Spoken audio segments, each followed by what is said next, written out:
মুন্না আর আমি একসাথে রওনা হলাম। মাঝপথে সে উল্টো রাস্তায় চলে গেল তার বাড়ির পথ ধরে, আর আমি আমার মতন বাসায় চলে এলাম। বাসায় বলতে তিন্নিদের বাসায় আর কি।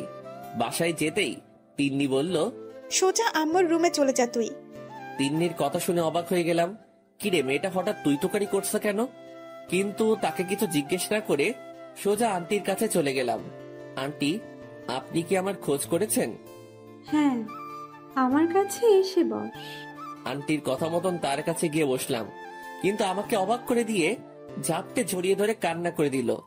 আমি হা করে তাকিয়ে আছি উনার দিকে। হঠাৎ এই মামের কি হলো কে জানে। আন্টি, কি হয়েছে বলুন তো? তিন্নির আম্মু আকাশের কথা শুনে তাকে ছেড়ে দেয়। তারপর পিছন থেকে আকাশের মানিব্যাগটা বের করে আকাশের হাতে দেয়। আন্টি, এটা তো আমার মানিব্যাগ, যা আমি রুমে রেখে গিয়েছিলাম কলেজে যাওয়ার আগে, কিন্তু আপনি এটা আমায় দিচ্ছেন কেন? কারণ আমি রুম গোছাতে গিয়ে তোর মানিব্যাগটা সামনে পড়ে, তারপর সেটা হাতে নিতেই মানিব্যাগের ভিতরে সাজিয়ে রাখা একটা ছবি চোখের সামনে দেখতে পাই। আন্টি, ওটা তো আমার মায়ের ছবি। আমায় যেই মা লালন পালন করেছিল তিনি আমায় ছবিটা দিয়ে বলেছিল এটা নাকি আমার আসল মা। তুই কি কখনো তোর মায়ের খোঁজ করিসনি? কি করে খোঁজ করব, কারণ ছবিটা তো অনেক আগের ছবি, আর সেই ছবি দিয়ে একটা মানুষকে কি খুঁজে বের করা সম্ভব নাকি? আর তাছাড়া এটা নাকি মায়ের বিয়ে করার পরপরই তোলা পিক। এতদিনে মানুষটা বেঁচে থাকলে তার চেহারার কতটা পরিবর্তন ঘটেছে সেটা আল্লাহ ভালো জানেন। এই ছবি দিয়ে একটা মানুষকে খুঁজে বের করা অসম্ভব, তাই আর খোঁজ করিনি।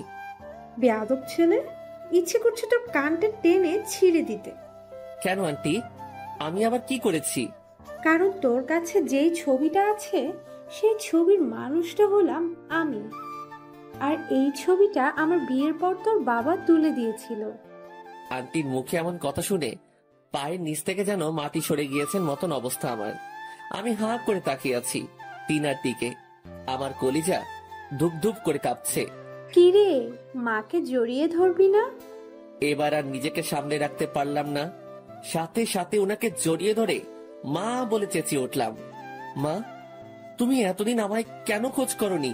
তোমার ছেলের কথা কি তোমার একবারও মনে পড়েনি? বাবা, মনে পড়লেও কি করব বল? তোর বাবা তোর ছোট বোনকে দুই চোখেই দেখতে পারতো না।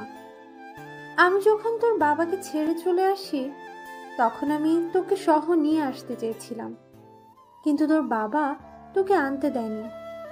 তাই তোকে সেই অবস্থায় রেখে এসে তিন্নিকে নিয়ে বাড়ি ছাড়তে হয়েছে আমার। কিন্তু কেন মা, বাবা আমায় তোমার সাথে নিতে নেয়নি? কারণ তোর বাবা তোকে অনেক বেশি ভালোবাসতো, কিন্তু পরবর্তীতে তোকে অন্যের কাছে কেন সঁপে দিয়েছি জানি না। আর ওই মহিলার সাথেও তোর বাবার কি কানেকশন ছিল সেটাও জানি না। মা, যিনি আমার লালন পালন করেছে তিনি আমায় বলেছিলেন আমার বাবাই নাকি আমাকে সৎমার অত্যাচারের কারণে তিনার কাছে দিয়ে গেছেন, আর এটাও বলেছেন আমাকে যেন মানুষের মতন মানুষ বানায়। কিন্তু বাবা তোকে মানুষ বানাতে গিয়ে একদম এতিম করে দিল মানুষটা। মা, তোমাদের তো পেয়ে গেছি আমি, এখন তো আর এতিম নই আমি। আমার মাকে আমি পেয়ে গেছি, আমার বোনকে আমি পেয়ে গেছি। খোদার কাছে লক্ষ কোটি শুক্রিয়া তার জন্য যে আমার সন্তান আমার কোলে ফিরে এসেছে। আর তিন্নি, তুই কোথায় রে? এই তো মা, এই রুমে। তাড়াতাড়ি এইদিকে আয়। তিন্নি তাড়াতাড়ি তার মায়ের কাছে যায়। দেখি, তুই তো আমার বুকে আয়। তিনি আকাশ আর তিন্নি দুজনকে শক্ত করে বুকের মাঝে জড়িয়ে ধরে। তোরা দুজন আমার লক্ষ্মী সন্তান। মা, সত্যি আজ আমি অনেক বেশি খুশি তোমাদেরকে পেয়ে, বিশেষ করে তিন্নিকে পেয়ে। সে তার ভাইকে প্রোটেক্ট কি করে করতে হয় সেটা সে ভালো করেই জানে। আচ্ছা বাবা, হয়েছে, এবার থাম। আগে শোন আমি কি বলি। হ্যাঁ মা। এতদিন তুই কোথায় থাকতি জানি না, কিন্তু আগামীকাল গিয়ে সেখান থেকে সমস্ত আসবাবপত্র নিয়ে আসবি। আচ্ছা মা। এইভাবেই মা আর ছোট বোনের সাথে সেদিনটা কাটিয়ে দিলাম। পরের দিন সকালবেলায় উঠে জিনিসপত্র আনতে পুরনো বাসায় চলে গেলাম। আজ কলেজে যাব না, এর কারণটা তো জানেনই আপনারা, যে জিনিসপত্র নিয়ে মা বোনের সাথে একত্রে হয়ে যাব। তাই বাসায় এসে জিনিসপত্র গাড়িতে উঠিয়ে রওনা হলাম। ঠিক তখনই মুন্না ফোন দিল। আকাশ তুই কোথায়? আমি একটু কাজে আছি। কিন্তু কেন বলতো? তুই যেখানে আছিস তাড়াতাড়ি কলে যাই, এদিকে অনেক বড় ঝামেলা হয়ে গিয়েছে। কি হয়েছে? এখন বলার পরিস্থিতি নেই, প্লিজ তুই তাড়াতাড়ি কলে যাই। আচ্ছা, আসছি। ফোন রেখে দিয়ে তাড়াতাড়ি কলেজের উদ্দেশ্যে রওনা হলাম। গাড়িওয়ালা মামাকে বাসায় গিয়ে জিনিসপত্র নামিয়ে দিয়ে আসতে বললাম। এদিকে আমি কলেজে আসতেই কেমন যেন ছমছমে একটা আভাস পেলাম। কলেজের আরো নিকটে যেতেই দেখতে পেলাম কলেজের ভিতরে অনেক কয়টা পুলিশের গাড়ি। সবাই কলেজ মাঠে দাঁড়িয়ে আছে। শুধু তাই নয়, তার সাথে বিশাল একটা ছেলেপেলের দল দাঁড়িয়ে আছে। আমাকে দেখে তারা সকলে দৌড়ে এসে আমাকে ঝাপটে পেঁচিয়ে ধরলো। তারপর টেনে হেঁচড়ে সকলের সামনে নিয়ে গেল। আমি দেখে একজন বয়স্ক লোক বলে ওঠে, ত্রিধা, এই ছেলেটাই তোর সাথে অসভ্যতাও করেছে? এই তোরা মার সকলেই মিলে বেটাকে। লোকটার কথা শুনে বুঝতে পারলাম যে লোকটা ত্রিধার বাবা। তার কথা মতন সবাই আমাকে মারার জন্য এগিয়ে আসলো। এসেই উড়াধুরা মাইট শুরু করলো। মারতে মারতে আমার অবস্থা খারাপ করে দিয়েছে। মাটিতে ফেলে মারতে শুরু করে সবাই আমাকে। একটু পর ত্রিধা এগিয়ে আসে আমার দিকে। কিরে ছোট লোকের বাচ্চা, গতকাল তো অনেক সাহস দেখিয়েছিলি, কিন্তু ভেজা বিড়ালের মতো মার খাচ্ছিস কেন? এখন তোর সেই সাহস কোথায়? আজ তোকে আমার হাত থেকে কেউ বাঁচাতে পারবে না। আশেপাশে ভালো করে তাকিয়ে দেখ, কত মানুষ এসেছে আমার পক্ষ হয়ে। বিশেষ করে পুলিশগুলো আমার সাপোর্টে এসেছে। এবার পালিয়ে যাবি কোথায়? মায়ের খেয়ে শরীরের কন্ডিশন খারাপ, কিন্তু মেয়েটার কথা শুনে বেহায়ের মতন হেসে দিলাম। হাই রে, তুই আমাকে হুমকি দিচ্ছিস? তুই কি এটা জানিস যে আমি ক্ষমতা দেখানো শুরু করলে এখানে পুলিশ পালিশ কেউই থাকবে না, সবাই উল্টো দিশা ধরে পালাবে? শোন, একটাই কথা বলি, খেলোয়াড়দের মন মর্জি সবসময় হয় না, কিন্তু যখন তাদের মন মর্জি হয় তখন তারা একাই পুরো মাঠ খেলে দিয়ে আসে। আর সেখানে তোরা আমায় জোর করে খেলার মাঠে নামিয়ে দিয়েছিস। তাহলে ধরে নে, আজ সবকটার কপালে দুঃখ টেনে এনেছিস তোরা। 1 থেকে 3 পর্যন্ত গণনা করব, তার সাথে সাথেই এখানে কিয়ামত ঘটে যাবে। আমি গণনা করতে শুরু করলাম। 1 থেকে 3 গুনতেই পুরো কলেজের হুলিয়াই বদলে গেল। যাকে যাকে ছেলে পেলে আসতে শুরু করলো। এত ছেলে পেলে দেখে সবাই হা করে তাকিয়ে আছে তাদের দিকে। কিরে, এত ছেলে পেলে কার পক্ষ হয়ে এসেছে? আমার পক্ষে যারা আসার তারা তো এসে গেছে। তাহলে ধরে নে সেগুলো আমার ছেলে পেলে। আয় ছোট লোক, তোর পক্ষ নিয়ে এত ছেলে পেলে আসবে কেন? আর তুই আমাকে ভয় দেখাচ্ছিস? আরে পাগলি, তোকে ভয় দেখাতে আমার এত মেহনত করার দরকার পড়বে না। তুই আমার পরিচয় পেলে এমনিতেই পায়ে এসে হুমড়ি খেয়ে পড়বি। আর বাকি রইল ছেলে পেলের কথা। তারা তো তোদের কিয়ামত ঘটাতে এসেছে। মানে কি এসবের?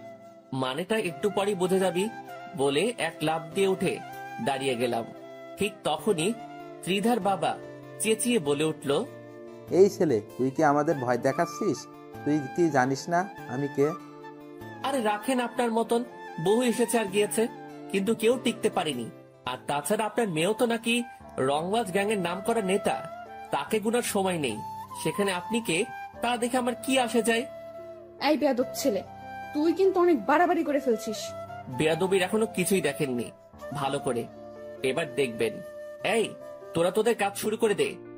আকাশের পক্ষ হয়ে তিদার চেয়ে 3 গুণ বেশি ছেলেপিলে এসেছে।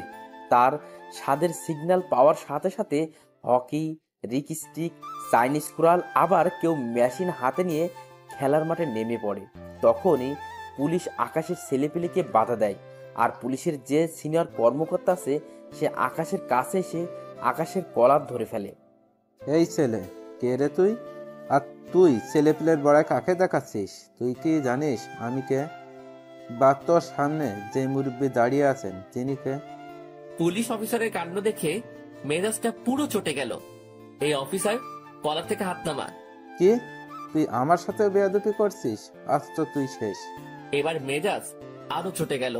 ঠিক সেভাবে দাঁড়িয়ে থেকে পা পিছনে নিয়ে গিয়ে পুলিশ অফিসারের তলপেট বরাবর সজোরে এক লাথি মেরে দিলাম। লাথি খেয়ে পুলিশ অফিসার কয়েক হাত দূরে গিয়ে মাটির উপরে ছিটকে পড়ল। দেখি এবার কার ক্ষমতা আছে, এসে সামনে দাঁড়া। দিদার ছেলেপিলে ভয়ে চুপচাপ দাঁড়িয়ে আছে, কারণ আকাশের হয়ে যেই ছেলেপিলেগুলো এসেছে তাদের সব কয়টার হাতে ভয়ঙ্কর ভয়ঙ্কর অস্ত্র। অন্যদিকে পুলিশ অফিসার এখনো তেজ দেখে যাচ্ছে। এই থানাওয়ালারা, আপনারা তাকিয়ে তাকিয়ে কি দেখছেন? হ্যাঁ, বেটাকে ধরে গিয়ে নিয়ে গাড়িতে উঠান। অফিসারের কথা মতন পুলিশগুলো এগিয়ে আসে আকাশকে গ্রেপ্তার করার জন্য, কিন্তু আকাশের ছেলেপিলে এবার পুলিশগুলোকে মারতে শুরু করে। এক ভয়ঙ্কর রক্তযুদ্ধ শুরু হয়ে গেছে মতন অবস্থা কলেজ মাঠে। দ্বিধা, তার বাবা এবং কলেজের সকল ছাত্রছাত্রী আকাশের দিকে হাঁ করে তাকিয়ে আছে। আকাশের ছেলেপিলে পুলিশকে মারতে মারতে সব কয়টার অবস্থা খারাপ করে ফেলেছে। ঠিক তখনই হুড় করে কলেজের গেট দিয়ে অনেক কয়টা গাড়ি প্রবেশ করে। আর্মির মেজর এবং অনেক বড় বড় বড় কর্মকর্তারা এসেছে কলেজে। আর্মির মেজর গাড়ি থেকে নেমেই বলে ওঠে, এই এখানে কি হচ্ছে? কিসের তো হট্টগোল এখানে? আর্মির মেজরের কথা শুনে দ্বিধার বাবা বলে ওঠে, স্যার, এই ছেলেটা আমার মেয়ের সাথে অসভ্যতাম করেছে। শুধু তাই নয়, সে আমাকে ক্ষমতার হ্যাডাম দেখাচ্ছে। এই মিস্টার রফিক সাহেব, আপনার কি মাথা ঠিক নেই? আপনি কি জানেন যে আপনি কাকে কি বলছেন? আমি যদিও আপনার সাপোর্ট এনেছি, কিন্তু এই ছেলেকে আমি ভালোভাবেই চিনি। আপনি এই ছেলেকে মারার জন্য এত দলবল নিয়ে এসেছেন। আপনি কি জানেন এই ছেলে গলা ফাটিয়ে একবার ডাক দিলে ছেলে পেলে ভেঙে চুরে আসবে? মানে কি মেজর সাহেব? মনে হলো আপনাদের সামনে নর্মাল বেশভূষে নিয়ে দাঁড়িয়ে আছে ছেলেটি। সে কোনো সাধারণ ছেলে নয়, সে হলো বাংলাদেশের সবচাইতে মারাত্মক টিম রংবাজ, যাকে সবাই এক নামে চিনে। এই ছেলে সেই রংবাজ গ্রুপের হেড। আপনার মেয়েও এই ছেলের তৈরি করা রংবাজ গ্যাংয়ের পাওয়ার নিয়ে আকাশে ওড়ে। তার এই রংবাজ গ্যাং প্রশাসনের জন্য কাজ করে। যেখানে আমার আইন লঙ্ঘন করেও মানুষ ন্যায় দিতে পারেনি, সেখানে এই রংবাজ গ্যাং আমাদের হয়ে কাজ করে। শুধু তাই নয়, এই রংবাজ গ্যাং আন্ডারওয়ার্ল্ডের অনেক ফেমাস রংবাজ গ্যাং, এবং এই ছেলে আন্ডারওয়ার্ল্ডের নিজের একটা পরিচয় বানিয়ে নিয়ে ফেলেছে, যে অনেক বড় বড় কর্মকর্তারাও এই ছেলের কথায় উঠবোস করে। আর আপনি সেখানে এই ছেলেকে মারার জন্য দলবল নিয়ে এসেছেন। আপনি কি জানেন এই ছেলে যদি একবার সিদ্ধান্ত করে ফেলে যে আপনাদের সব কয়টাকে এখানে মেরে ফেলবে, তাহলে আর বিপক্ষের আওয়াজ তোলার মতো কেউ থাকবে না। এত ভয় এই ছেলে, এত ভয়ঙ্কর এই ছেলে। মেজরের মুখে আকাশের বর্ণনা পেয়ে উপস্থিত যারা সেখানে ছিল সবাই হা হয়ে যায়, কারণ আকাশ এতটা ভয়ঙ্কর লেভেলের মানুষ যা তাকে দেখে এতদিন কেউ ভাবতেও পারেনি। যেই ছেলে কলেজের সবচাইতে নিম্নমানের একটা ছেলে ছিল, সে যে এত বড় মাফিয়া তা কোনোদিনও কল্পনাও করতে পারেনি কেউ। বিশেষ করে দ্বিধা আর তার বাবার পায়ের নিচ থেকে যেন মাটি সরে গিয়েছে মতন অবস্থা। তাদের ভিতরটা দুপ দুপ করছে ভয়ে। তারা এতটা সময় বা এত দিন যেই ছেলের সাথে টক্কর দিয়েছে, সেই ছেলেই শহরের নাম করা গ্যাংস্টার, এটা তারা কোনোদিনই কল্পনাতেও ভাবেনি। সাথে সাথে দ্বিধার বাবা দৌড়ে এসে আকাশের হাত চেপে ধরে। ভাই, আমাদের ভুল হয়ে গেছে। আমরা আপনার সম্পর্কে না জেনে এমন ব্যবহার করে ফেলেছি। প্লিজ আমাদেরকে মাফ করে দিন। দিদার বাবার কথা শুনে আকাশের আরো রাগ উঠে যায়। সে দিদার বাবার গালে ঠাস করে কয়েকটা থাপ্পড় বসিয়ে দেয়। আকাশের কর্মকাণ্ড দেখে সবাই অনেক ভয় পেয়ে যায়। সবাই চোখ পাকিয়ে আকাশের দিকে তাকিয়ে আছে। তারা যেন নিজের চোখের সামনে কোনো ভয়ঙ্কর হায়নাকে দেখে ফেলেছে। তোর মাফের গুষ্টি মারি, তোরা পাওয়ারের অপব্যবহার কেন করিস জানোয়ারের বাচ্চা? একবার না দুইবার না, তোর মেয়ে অনেক কয়বার আমার উপরে প্রহার করেছে, কিন্তু আমি কোনো প্রতিবাদী করিনি। আর আজ তো পুরো 14 গোষ্ঠী নিয়ে এসেছে। আজ তোদের মাফ নাই, আজ তোদের জন্মের শিক্ষা দিয়ে ছাড়বো আমি।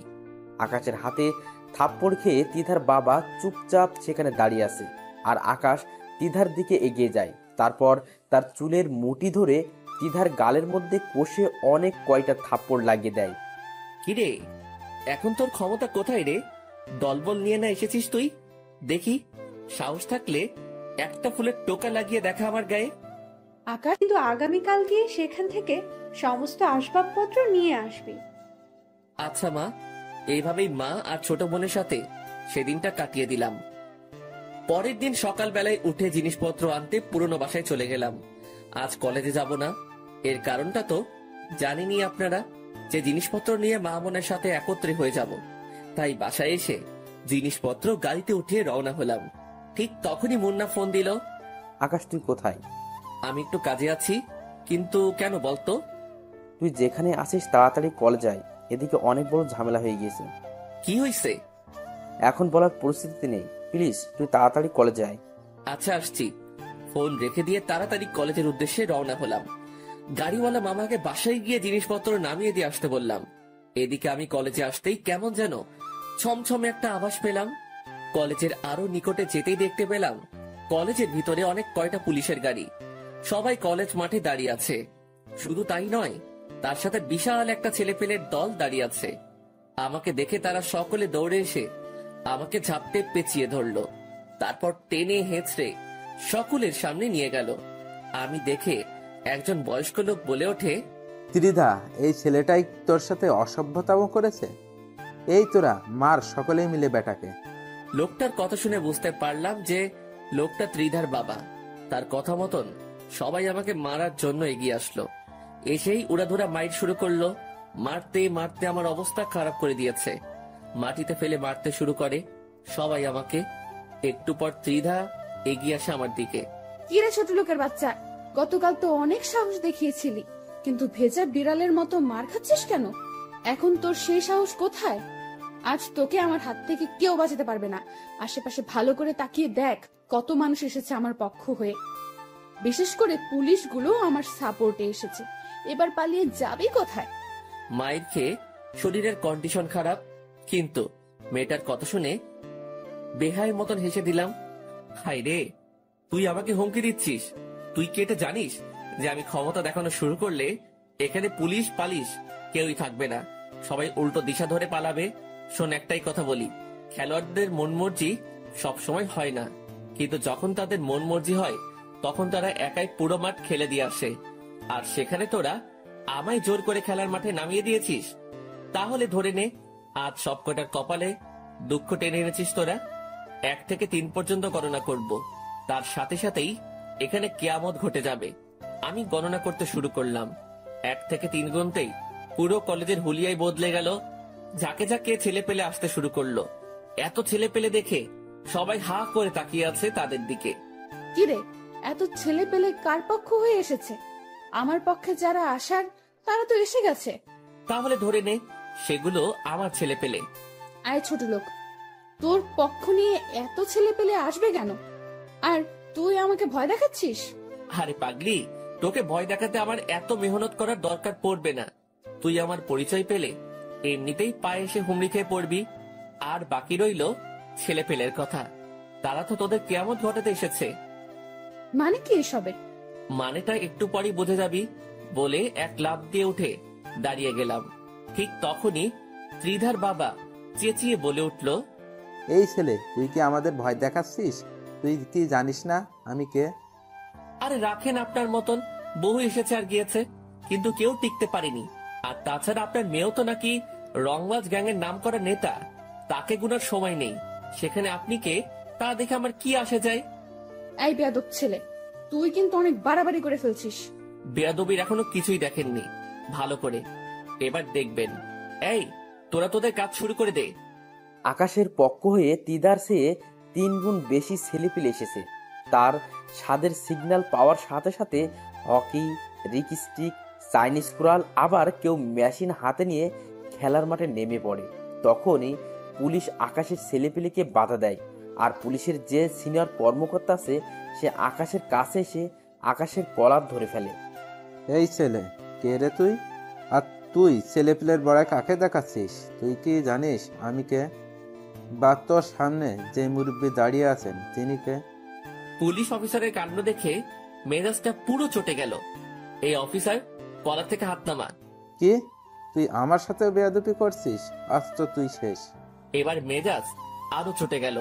ঠিক সেভাবে দাঁড়িয়ে থেকে পা পিছনে নিয়ে গিয়ে পুলিশ অফিসারের তলপেট বরাবর সজোরে এক লাথি মেরে দিলাম। লাথি খেয়ে পুলিশ অফিসার কয়েক হাত দূরে গিয়ে মাটির উপরে ছিটকে পড়ল। দেখি এবার কার ক্ষমতা আছে, এসে সামনে দাঁড়া। দিদার ছেলেপিলে ভয়ে চুপচাপ দাঁড়িয়ে আছে, কারণ আকাশের হয়ে যেই ছেলেপিলেগুলো এসেছে তাদের সব কয়টার হাতে ভয়ঙ্কর ভয়ঙ্কর অস্ত্র। অন্যদিকে পুলিশ অফিসার এখনো তেজ দেখে যাচ্ছে। এই থানাওয়ালারা, আপনারা তাকিয়ে তাকিয়ে কি দেখছেন? হ্যাঁ, বেটাকে ধরে গিয়ে নিয়ে গাড়িতে উঠান। অফিসারের কথা মতন পুলিশগুলো এগিয়ে আসে আকাশকে গ্রেপ্তার করার জন্য, কিন্তু আকাশের ছেলেপিলে এবার পুলিশগুলোকে মারতে শুরু করে। এক ভয়ঙ্কর রক্তযুদ্ধ শুরু হয়ে গেছে মতন অবস্থা কলেজ মাঠে। দ্বিধা, তার বাবা এবং কলেজের সকল ছাত্রছাত্রী আকাশের দিকে হাঁ করে তাকিয়ে আছে। আকাশের ছেলেপিলে পুলিশকে মারতে মারতে সব কয়টার অবস্থা খারাপ করে ফেলেছে। ঠিক তখনই হুড় করে কলেজের গেট দিয়ে অনেক কয়টা গাড়ি প্রবেশ করে। আর্মির মেজর এবং অনেক বড় বড় কর্মকর্তারা এসেছে কলেজে। আর্মির মেজর গাড়ি থেকে নেমেই বলে ওঠে, এই এখানে কি হচ্ছে? কিসের তো হট্টগোল এখানে? আর্মির মেজরের কথা শুনে দ্বিধার বাবা বলে ওঠে, স্যার, এই ছেলেটা আমার মেয়ের সাথে অসভ্যতাম করেছে।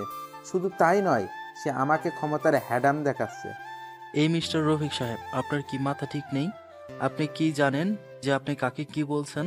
আমি যদিও আপনার সাপোর্ট এনেছি, কিন্তু এই ছেলেকে আমি ভালোভাবেই চিনি। আপনি এই ছেলেকে মারার জন্য এত দলবল নিয়ে এসেছেন। আপনি কি জানেন এই ছেলে গলা ফাটিয়ে একবার ডাক দিলে ছেলে পেলে ভেঙে চুরে আসবে? মানে কি মেজর সাহেব? মনে হলো আপনাদের সামনে নর্মাল বেশভূষে নিয়ে দাঁড়িয়ে আছে ছেলেটি। সে কোনো সাধারণ ছেলে নয়, সে হলো বাংলাদেশের সবচাইতে মারাত্মক টিম রংবাজ, যাকে সবাই এক নামে চিনে। এই ছেলে সেই রংবাজ গ্রুপের হেড। আপনার মেয়েও এই ছেলের তৈরি করা রংবাজ গ্যাংয়ের পাওয়ার নিয়ে আকাশে ওড়ে। তার এই রংবাজ গ্যাং প্রশাসনের জন্য কাজ করে। যেখানে আমার আইন লঙ্ঘন করেও মানুষ ন্যায় দিতে পারেনি, সেখানে এই রংবাজ গ্যাং আমাদের হয়ে কাজ করে। শুধু তাই নয়, এই রংবাজ গ্যাং আন্ডারওয়ার্ল্ডের অনেক ফেমাস রংবাজ গ্যাং, এবং এই ছেলে আন্ডারওয়ার্ল্ডের নিজের একটা পরিচয় বানিয়ে নিয়ে ফেলেছে, যে অনেক বড় বড় কর্মকর্তারাও এই ছেলের কথায় উঠবোস করে। আর আপনি সেখানে এই ছেলেকে মারার জন্য দলবল নিয়ে এসেছেন। আপনি কি জানেন এই ছেলে যদি একবার সিদ্ধান্ত করে ফেলে যে আপনাদের সব কয়টাকে এখানে মেরে ফেলবে, তাহলে আর বিপক্ষের আওয়াজ তোলার মতো কেউ থাকবে না। এত ভয়ঙ্কর এই ছেলে। মেজরের মুখে আকাশের বর্ণনা পেয়ে উপস্থিত যারা সেখানে ছিল সবাই হা হয়ে যায়, কারণ আকাশ এতটা ভয়ঙ্কর লেভেলের মানুষ যা তাকে দেখে এতদিন কেউ ভাবতেও পারেনি। যেই ছেলে কলেজের সবচাইতে নিম্নমানের একটা ছেলে ছিল, সে যে এত বড় মাফিয়া তার কোনোদিনও কল্পনাও করতে পারেনি কেউ। বিশেষ করে দ্বিধা আর তার বাবার পায়ের নিচ থেকে যেন মাটি সরে গিয়েছে মতন অবস্থা। তাদের ভিতরটা দুপ দুপ করছে ভয়ে। তারা এতটা সময় বা এত দিন যেই ছেলের সাথে টক্কর দিয়েছে, সেই ছেলেই শহরের নাম করা গ্যাংস্টার, এটা তারা কোনোদিনই কল্পনাতেও ভাবেনি। সাথে সাথে দ্বিধার বাবা দৌড়ে এসে আকাশের হাত চেপে ধরে। ভাই, আমাদের ভুল হয়ে গেছে। আমরা আপনার সম্পর্কে না জেনে এমন ব্যবহার করে ফেলেছি। প্লিজ আমাদেরকে মাফ করে দিন। দিদার বাবার কথা শুনে আকাশের আরো রাগ উঠে যায়। সে দিদার বাবার গালে ঠাস করে কয়েকটা থাপ্পড় বসিয়ে দেয়। আকাশের কর্মকাণ্ড দেখে সবাই অনেক ভয় পেয়ে যায়। সবাই চোখ পাকিয়ে আকাশের দিকে তাকিয়ে আছে। তারা যেন নিজের চোখের সামনে কোনো ভয়ঙ্কর হায়নাকে দেখে ফেলেছে। তোর মাফের গুষ্টি মারি, তোরা পাওয়ারের অপব্যবহার কেন করিস জানোয়ারের বাচ্চা? একবার না দুইবার না, তোর মেয়ে অনেক কয়বার আমার উপরে প্রহার করেছে, কিন্তু আমি কোনো প্রতিবাদী করিনি। আর আজ তো পুরো 14 গোষ্ঠী নিয়ে এসেছে। আজ তোদের মাফ নাই, আজ তোদের জন্মের শিক্ষা দিয়ে ছাড়বো আমি। আকাশের হাতে থাপ্পড় খেয়ে তিধার বাবা চুপচাপ সেখানে দাঁড়িয়ে আছে, আর আকাশ তিধার দিকে এগিয়ে যায়। তারপর তার চুলের মুঠি ধরে তিধার গালের মধ্যে কষে অনেক কয়টা থাপ্পড় লাগিয়ে দেয়। কিরে, এখন তোর ক্ষমতা কোথায় রে? দলবল নিয়ে না এসেছিস তুই? দেখি সাহস থাকলে একটা ফুলের টোকা লাগিয়ে দেখা আমার গায়ে। আকাশ, আমার ভুল হয়ে গেছে। আমি তোমার সম্পর্কে না জেনে অমনটা করেছি। ত্রিধার কথা শুনে রাগের মাত্রা এবার নিজের কন্ট্রোল ছাড়িয়ে গেল। আবার কয়েকটা কুশে লাগিয়ে দিলাম। এই জানোয়ার, সম্পর্ক জানা নিয়ে কি আসে যায় রে? হ্যাঁ, তোরা কি নিজেকে ছাড়া অন্য কাউকে মানুষ মনে করিস না? না বাপের টাকায় ফোটাঙ্গিগিরি করিস দেখে বাকি মানুষদের মানুষ বলে মনে হয় না? কোনটা? আকাশ, তেমন কোনো কিছুই না। তাহলে কি? হ্যাঁ, এত অহংকার কিসের তোদের? আমার যা সম্পত্তি আছে তার সামনে তোর বাবার সম্পত্তি আমার প্রস্রাবের বরাবর। তাহলে কিসের জন্য তোদের এত গরিমা? আকাশ, সত্যিই আমি লজ্জিত। তোর কাছে লজ্জা শরম বলতে কোনো কিছু আছে নাকি রে জানোয়ার? আমার পবিত্র ভালোবাসাটাকে গেম বানিয়ে দিলি। আমার নীরবতাকে তোরা দুর্বল ভেবে নিজের শক্তি প্রয়োগ করলি আমার উপরে। সর্বশেষ এসে বলছিস লজ্জিত? আসলে কি জানিস, তোর মধ্যে মনুষ্যত্ব আর লজ্জার কোনো কিছুই নেই। তোরা মানুষ নামের হিংস্র প্রাণী, যেখানে আমি তোদেরকে চাইলে প্রথম দিনই উপরে পাঠিয়ে দিতে পারতাম, সেখানে তুই এক এক সময় এক এক ভাবে অত্যাচার করেছিস আমার উপরে। কই, আমি তো প্রহার করিনি কখনো তোদের উপরে। কিন্তু হ্যাঁ, এইবার করার কারণ হলো তোরা অনেক ওভার করে ফেলেছিস, তাই তোদের মতন 2 টাকার চাকরকে হিসাব নিকাশ বুঝিয়ে দিলাম। আকাশের কথা শুনে তিধা এবং তার বাবা মাথা নুইয়ে রেখেছে, আর প্রশাসনিক কর্মকর্তা যারা ছিল তারা হাঁ করে তাকিয়ে আছে আকাশের দিকে। আকাশ আজ পুরো ক্ষেপে গিয়েছে। কেউ তার কাছে গিয়ে তাকে শান্ত করার মতন সাহস জোগাতে পারছে না। মেজরের কথার পরে সবাই আকাশকে খুব ভালো করে চিনে ফেলেছে। কলেজ মাঠে এত মানুষ থাকার পরেও জায়গাটা একদম নিশ্চুপ হয়ে গেছে, কারোর মুখে কোনো সাউন্ড নাই। তখনই আকাশ আবার বলে ওঠে, এই বিয়াদব, আমার চোখের সামনে থেকে 1 মিনিটের মধ্যে দূর হবি। অনেক রংবাজি দেখিয়েছিস জীবনে, কিন্তু এটা কখনো ভাবিসনি যে তোর থেকেও দুনিয়াতে অনেক বড় বড় রংবাজরা বেঁচে আছে। তাদের পাল্লায় একবার পড়লে তোর খেলা শেষ হয়ে যাবে। তিধা চুপচাপ সেখানে দাঁড়িয়ে আছে, তার কলিজাটা ভয়ে চুপসে আছে। সে এখন সত্যি উপলব্ধি করতে পারছে যে সে ভুল, না হয়তো তার আজকে এই দুর্দিন দেখতে হতো না। কিরে, তুই এখন আমার চোখের সামনে দাঁড়িয়ে আছিস কোন সাহসে? এবার কিন্তু পা থেকে জুতো খুলে মারতে শুরু করব। আকাশের কথা শুনে তিধা তাড়াতাড়ি সেখান থেকে চলে যায়। তিধার সাথে তার বাবা এবং সকল ছেলেপিলেই চলে যায়। তখন আস্তে আস্তে আর্মির মেজর আকাশের দিকে এগিয়ে আসে। আকাশ ভাই, প্লিজ আর রাগ করিয়েন না। ওরা না জেনে আপনার সাথে এমন বিয়াদবিটা করে ফেলেছে। ওরা যদি আপনার সম্পর্কে জানতো তাহলে হয়তো সেই দুঃসাহস কোনোদিনই করতো না। রাগটা এত পরিমাণে উঠে গেছে যে সহ্য করতে না পেরে চোখ দিয়ে পানি বের হয়ে গেল। মেজর সাহেব, তারা যদি আমায় মারতো তাহলে হয়তো আমি কোনোদিন প্রতিবাদও করতাম না, কারণ আমি অতীতকে পিছনে ফেলে এসেছি। কিন্তু সেই মেয়েটা তো আমার মন নিয়ে জঘন্য খেলা খেলেছে, তাই আজকে প্রতিবাদ না করে থাকতে পারলাম না। ভাই, সত্যিই এটা অনেক বড় অন্যায় হয়ে গেছে আপনার উপরে। কিন্তু ভাই, প্লিজ আপনি ঠান্ডা হন। আর কে কোথায় আসেন, একটু পানি নিয়ে আসেন তো আকাশ ভাইয়ের জন্য। মেজরের কথা মতন একজন পানির একটা বোতল এনে মেজরের হাতে দেয়। আকাশ ভাই, নিন, এটা খেয়ে নিন আপনি। আর আমি কথা দিচ্ছি, আজকের পর আপনার সকল জিম্মেদারি আমার। আমি নিজে তকদারি করে দেখব কে আপনার সাথে টক্কর দিতে চায়, কার এত বুকের বড় পাটা। মেজর সাহেব, ওসব নিয়ে আপনার চিন্তা করতে হবে না, আমি একদম ঠিক আছি। আর আশা করি আজকের পর আমার সাথে টক্কর দেওয়ার মতো দুঃসাহস কেউ আর করবে না। আচ্ছা ভাই, আপনার যেমন ইচ্ছে তেমন করুন। মেজরের সাথে অনেকটা সময় কথা বলে সেখান থেকে চলে আসলাম। আর্মির মেজর চলে গেল, আর আমি আসার সময় মুন্নাকে সাথে করে নিয়ে এসেছি। সে আমার থেকে দূরত্ব বজায় রেখে হাঁটছে। কিরে, কি হয়েছে তোর? এত দূরে দূরে হাঁটছিস কেন? আকাশ, তোর সাথে থেকে তোকে এতদিনও চিনতে পারলাম না। আর তার চাইতে বড় কথা হলো তুই অনেক বড় মাপের একজন মানুষ, তাই তোর থেকে দূরত্ব বজায় রেখেছি। কি, তোরও থাপ্পড় খেতে ইচ্ছে হয়েছে মনে হয়? বন্ধুত্বের মধ্যে বড় ছোট হয় না, সেটা কি তুই জানিস না? হ্যাঁ জানি, কিন্তু তবুও। তবুওর গোষ্ঠী মারি। নর্মাল ভাবে চলাফেরা কর, না হয় তো তুইও আমার খারাপ রূপ দেখবি।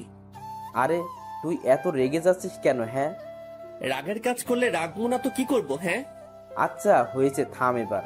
আমি নর্মাল ভাবে চলছি তোর সাথে। হ্যাঁ, এবার ঠিক আছে। আচ্ছা শোন, আজকের মতন বাসায় চললাম। আমার একটু বাসা পরিবর্তন করা নিয়ে ঝামেলায় আছি। ফ্রি হয়ে তোর সাথে যোগাযোগ করবো নে। আচ্ছা ঠিক আছে। মুন্না চলে গেল, আর আমি আমার মতন বাসায় চলে গেলাম। বাসায় গিয়ে দেখি আম্মু আমার আসবাবপত্র গোছগাছ করছে। আম্মু আমাকে দেখতে পেয়ে বলল, যাক বাবা, তুই এসেছিস, ভালো হয়েছে। আচ্ছা শোন, আমি অনেক কিছুই গোছগাছ করেছি, এবার তুই একটু সামলা এই দিকটা, কারণ আমার কাজে যেতে হবে। অফিসে নাকি কিছু হালকা পাতলা কাজ বাকি আছে। কিসের কাজ মা? আরে তুই জানিস না যে আমি একটা ছোটখাটো চাকরি করি? সেখান থেকে ফোন দিয়েছে আর কি। মা, তোমার চাকরি করতে হবে না। এই পাগল, কি বলিস? হ্যাঁ তুই এসব? আমি চাকরি না করলে ঘর সংসার চলবে কি করে, আর ঘরের ভাড়া দিব কি করে? মা, তোমার ছেলে এখনো মরে যায়নি। তুমি আজকে চাকরি থেকে রিজাইন করে আসবে, আর আমি আমাদের জন্য ফ্ল্যাট নিয়ে নিব। তোমার ছেলের অর্থ সম্পদ কম নেই, সো তোমার কষ্ট করতে হবে না। আর সন্তানদের জন্য তুমি খালি বাসায় বসে বসে আল্লাহ বিল্লাহ করবা। আচ্ছা বাবা, ঠিক আছে, তোর যেমন মর্জি। মা, তিন্নি কোথায়? সে তো কলেজে গিয়েছে। আজ নাকি কলেজে কি যেন ফাংশন আছে, বিকাল হবে নাকি আসতে আসতে। আচ্ছা ঠিক আছে, তুমি তোমার কাপড় চোপড় গুছিয়ে ফেলো। তিন্নি আসলে বিকালেই আমরা নতুন ঘরে উঠবো, আর লোকজন এসে সামামাপত্র নিয়ে যাবে। আচ্ছা ঠিক আছে। মায়ের সাথে কথা বলে রুমে চলে গেলাম। বিকেল বেলায় তিন্নি আসলে তাকেও বলে দিলাম সামানাপত্র গোছগাছ করতে, যে আমরা নতুন ফ্ল্যাটে উঠবো। তারপর রাতের মধ্যেই নতুন ফ্ল্যাটে উঠে গেলাম। লোকজন সামানাপত্র আমাদের নতুন বাসায় উঠিয়ে দিয়ে গেছে। মাকে বললাম কাল মানুষ আসবে, তিনি খালি দেখিয়ে দিবেন কোন জিনিস কোথায় সাজাতে হবে। লোকজন তিনার মতন করে জিনিস সাজিয়ে দিয়ে যাবে। নতুন বাসায় উঠে সকলেই অনেক টায়ার্ড, কারণ সামানাপত্র প্যাক করতে অনেকটা ধকল গেছে নিজের উপরে। রাতের বেলায় একটা রুম নিয়ে শুয়ে পড়লাম খাবার দাবার খেয়ে। আজ অনেক খুশি আমি যে আমার মা বোনকে নিয়ে আমি স্বপ্নের কুটিরে উঠেছি। শুধু তাই নয়, মা বোনকে নিয়ে নতুন একটা পরিবার হওয়াতে অনেক আনন্দ হচ্ছে ভিতরে। এসব নিয়ে কল্পনা করতে করতে ঘুমিয়ে গেলাম। অন্যদিকে ত্রিধার রাতের ঘুম হারাম হয়ে গিয়েছে। বালিশের সাথে মুখ গুজে কান্না করছে। তার ভিতরটা যেন কষ্টে ফেটে যাচ্ছে। আল্লাহ, কি করলাম আমি মানুষটার সাথে? অমন ধারা আচরণ! যে মানুষটা এতটা ক্ষমতা থাকা সত্ত্বেও সে অহংকার করেনি, আর আমি কিছুটা ক্ষমতা পেয়ে তার অপব্যবহার করে বসেছি। যে মানুষটা চাইলেই অনেক আগে আমাকে মেরে মাটির নিচে চাপা দিয়ে দিতে পারতো, আর আমি সেই মানুষটার উপরে জোর খাটিয়েছি। শুধু তাই নয়, মানুষটাকে মেরেছি, তার ভালোবাসা নিয়ে ছিনিমিনি খেলেছি। সত্যি নিজেকে নিজের কাছে অমানুষ বলে মনে হচ্ছে। আমি নিজের মনকে নিজে প্রশ্ন করলাম যে আমি মানুষের কাতারে পড়ি কিনা। আমার মন আমায় তিরস্কার করছে যে আমি মানুষ নামের কলঙ্ক। সেখানে মানুষটাকে নিয়ে আমার মন সাড়া দিচ্ছে যে সেই মানুষটার মতন আর একটা দুনিয়ার বুকে খুঁজে পাওয়া যাবে না, কারণ এত ক্ষমতা থাকা সত্ত্বেও তার অপব্যবহার করেনি, বরং ক্ষমতার বলে নয়, মন দিয়ে ভালোবেসে গিয়েছে সেই মানুষটা আমাকে। আর আমি তার মতন মহান মানুষটাকে নিয়ে এমন জঘন্য খেলা খেলেছি। ছি, নিজের উপরেই ঘৃণা হচ্ছে। দ্বিধা নিজেকে নিজেই তিরস্কার করছে। শুধু তাই নয়, আকাশের ভালোবাসা বুঝতে পেরে অঝরে চোখের জল ঝরাচ্ছে। কিন্তু একটা কথা আছে না, যে মানুষ সামনে পেলে কোনো কিছুর মর্ম দেয় না, দূরে গেলেই তার মর্ম বুঝে। আজ দ্বিধার ক্ষেত্রেও সেটা হয়েছে। আকাশ দূরে চলে যাওয়ায় সে তার মর্ম বুঝতে পারছে, কিন্তু আফসোস, সে আজ মানুষটার মর্ম বুঝলেও সেই মানুষটা তার ধরাছোঁয়ার অনেকটা বাইরে চলে গিয়েছে। সে আজ কেন্দি কেটে মরে গেলেও আকাশ হয়তো তার জীবনে আর ফিরে আসবে না। দিদা ফুপিয়ে ফুপিয়ে কান্না করছে আর পাগলের মতন প্রলাপ করছে। ও আকাশ, প্লিজ তুমি আমায় ক্ষমা করে দাও। আমি সত্যি অনেক বড় ভুল করে ফেলেছি। আমি সত্যিকারের ভালোবাসা কি সেটাই আসলে উপলব্ধি করতে পারিনি। আসলেই আমি দুশ্চরিত্রা। না হয়তো তোমার মতন মানুষের মন আমি ঠিকই পড়ে নিতে পারতাম। যেখানে তুমি এত ক্ষমতাশালী হওয়ার পরেও সেটাকে সাইডে রেখে ভেতরটা দিয়ে ভালোবেসেছো, সেখানে আমি সামান্যটুকু ক্ষমতা পেয়ে নিজেকে হাওয়ায় ভাসিয়ে দিয়েছি। তোমার সাথে ভালোবাসা নামক একটা গেম খেলেছি, আর সেই প্রতারণার কারণে আমার এমন দুর্দশা। কিন্তু আমার এখন যে তোমাকে চাই, আমার তোমাকে ছাড়া আর কিচ্ছু চাই না। তোমার টাকা পয়সা পাওয়ার এসব কিচ্ছু না থাকলেও আমার চলবে। আমি তোমার সাথে করে ঘরেও সংসার করতে রাজি। তো প্লিজ তুমি আমায় ক্ষমা করে দাও। দিদার কান্নায় যেন তার চারপাশের দেওয়ালও নীরবে কাঁদছে, আর অন্যদিকে আকাশ বেঘরে ঘুমাচ্ছে। সারাদিন অনেক ধকল গেছে তার উপরে, তাই রাতে শোয়া মাত্রই ঘুম চলে এসেছে তার। সকালবেলায় আকাশ ঘুম থেকে উঠতেই তার মা এসে চা দিয়ে যায়। বাবা নে, চা এনেছি তোর জন্য। উঠে চাটা খেয়ে নে। হ্যাঁ মা, উঠছি। মায়ের ডাকে উঠে পড়লাম। তারপর ফ্রেশ হয়ে এসে চাটা খেয়ে কাজে লেগে পড়লাম। কাজে লেগেছি বলতে বাসার জিনিসপত্র গোছাতে মানুষ ঠিক করেছি। তারা সকালবেলায় এসে পড়েছে, তাই তাদেরকে একটু দেখিয়ে শুনিয়ে দিতে হবে সমস্ত কিছু। এভাবেই কাজের মধ্যে দিয়ে সারাটা দিন কেটে গেল। সমস্ত কিছু মোটামুটি সাজানো গোছানো শেষ। বিকেল 5টায় কাজের লোকদের বিদায় করে ফ্রেশ হয়ে রুমে আসলাম। রুমে এসে বালিশের পাশ থেকে ফোনটা হাতে নিতেই অবাক হয়ে গেলাম, কারণ অপরিচিত একটা নাম্বার থেকে 601টা মিস কল। 600 মিস কলটা কারোর জীবনে বাস্তবে ঘটেছে। এটা দেখে যেন মাথার সেন্স পুরো নড়ে গেল। সারাদিন কাজে থাকায় ফোনটা হাতে নিতে পারিনি। ফোনটা বালিশের পাশে রেখেই নিচে চলে গিয়েছিলাম, কিন্তু এসে যে এতগুলো মিস কল দেখতে পাবো তা কোনোদিনও কল্পনা করতে পারিনি। ফোনটা হাতে নিতেই আবারও ফোনটা বেজে উঠল। ফোনটা রিসিভ করে, হ্যালো, কে বলছেন? অপর পাশ থেকে কান্নার আওয়াজ কানে ভেসে আসলো। এই, কে আপনি? আর কান্না করছেন কেন? আকাশ, আমি ত্রিধা। প্লিজ তুমি ফোনটা কেটে দিও না, তোমার সাথে আমার একটু কথা আছে। মেজাজটা খারাপ হয়ে গেল ত্রিধা নামটা শুনতেই। এই যে, আপনি আবার আমায় ফোন দিয়েছেন কোন কারণে? আমি না আপনার ফোন নাম্বার ব্লক করে দিয়েছি? সব ভিন্ন নাম্বার দিয়ে এতগুলো ফোন করার কারণ কি? আকাশ প্লিজ, আমি তোমার কাছে ফিরে যেতে চাই। আমার অনেক বড় ভুল হয়ে গিয়েছে তোমার সাথে এমনটা করে। কি আপনার মাথা টাথা কি খারাপ হয়ে গেছে নাকি? না কোন রকমের নেশা করেছেন আপনি? আমি ঠিক আছি, আর আমি সত্যি বলছি যে আমি তোমার কাছে ফিরে যেতে চাই। বাহ, আবার নতুন কোনো ফোন দিয়ে এসেছেন আমার জন্য? আপনি না গতকালই আমায় মারার জন্য অনেক কয়জন ছেলে পেলে নিয়ে এসেছেন, কিন্তু আজ কি করে চাকা উল্টে ঘুরে গেল? আকাশ, তোমায় মারতে এসেছি ঠিকই, কিন্তু সত্যি বলতে তোমার সততার প্রেমে পড়ে গিয়েছি আমি। তোমার ভালো মানুষের প্রেমে পড়ে গিয়েছি আমি, যে মানুষটার পাহাড় সমান ক্ষমতা থাকা সত্ত্বেও সে পাহাড়ে হেঁটে হেঁটে সফর করে। আমি সেই মানুষটাকে লাইফ পার্টনার হিসেবে চাই। আকাশ, আই লাভ ইউ। এই যে মিস ত্রিধা, আমি আপনাকে জাস্ট ঘৃণা করি। আপনার মতন প্রো গেমারের মুখও আমি দেখতে চাই না। আর সেখানে আপনাকে ভালোবাসা তো আকাশ চুম্বি কথাবার্তা। প্লিজ আকাশ, তুমি আমায় মেনে নাও। আমি সত্যি তোমার মনের মতন হয়ে যাব।